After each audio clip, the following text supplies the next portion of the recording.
પોલીસે ખાસ કરીને ભેસ્તાનના સંવેદનશીલ ગણાતા 3 જેટલા મોટા ઝૂંપડપટ્ટી વિસ્તારોને ટાર્ગેટ કર્યા હતા.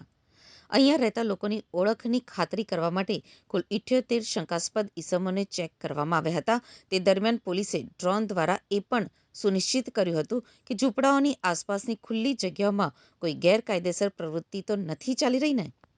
ગુનાખોરીના ગ્રાફને નીચે લાવવા માટે પોલીસે લિસ્ટેડ ગુનેગારો ઉપર પકડ મજબૂત કરી હતી. આ ઓપરેશનમાં 12 બુટલેગરો અને 6 હિસ્ટ્રી શીટરોને શોધીને તેમની હાલની પ્રવૃત્તિઓ અંગે પૂછપરછ કરવામાં આવી હતી. તદુપરાંત 4 ટપોરી ગણાતા ઇસમોને પણ ચેક કરવામાં આવ્યા હતા.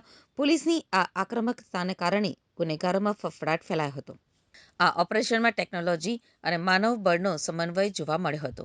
પોલીસની ટીમો જ્યારે જમીન ઉપર 100થી વધુ પ્લાસ્ટિક્સના ઝૂંપડાઓમાં તપાસ કરી રહી હતી ત્યારે આકાશમાં ડ્રોન કેમેરા સતત નજર રાખી રહી હતી.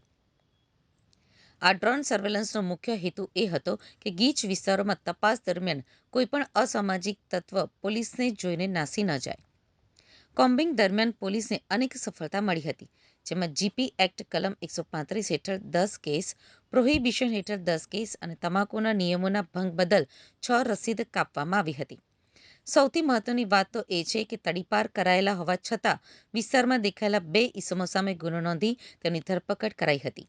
તદુપરાંત સલામતીના ભાગરૂપે 12 ઇસમોની અટકાયત કરવામાં આવી હતી.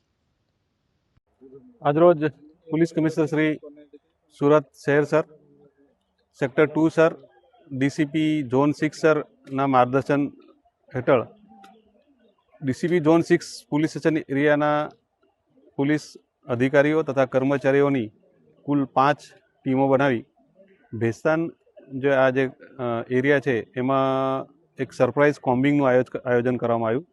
આ કોમ્બિંગનો ઉદ્દેશ જે પરપ્રાંતીય લોકો અહીંયા ઇલીગલ રીતે વસતા હોય, કોઈ ગુનામાં સંડોવાયેલા હોય તે લોકોને ચેકિંગ કરવાનું, કોઈ ઇલીગલ મુદ્દામાલ મળી આવે તો એ બાબતે કાયદેસર કાર્યવાહી કરવાની ઉદ્દેશથી આ સરપ્રાઇઝ કોમ્બિંગ હાથ ધરવામાં આવેલ છે.